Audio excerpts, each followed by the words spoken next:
రంజాన్ ఆరంభం సందర్భంగా అన్నమయ్య జిల్లా నందలూరు మండలంలోని నాగిరెడ్డిపల్లె మేజర్ గ్రామ పంచాయతీ పరిధి గాంధీనగర్లోని 23 మంది ముస్లిం మైనార్టీ నిరుపేదలకు మండల ముస్లిం మైనార్టీ నాయకులు షేక్ మౌలా, పఠాన్ మెహర్ ఖాన్ రంజాన్ తోఫాను అందించారు.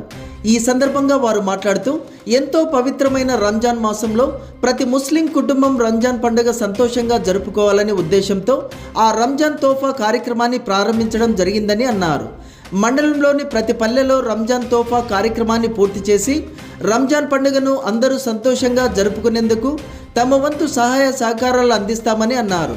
అదేవిధంగా తమ స్నేహితులు, బంధువులు, నాయకులు సహాయ సహకారాలతో మండలంలోని ప్రతి పల్లెలో పేద కుటుంబాలను ఎంపిక చేసి వారికి పండుగకు కావలసిన 15 రకాల సరుకులను పంపిణీ చేయడం జరుగుతుందని తెలిపారు.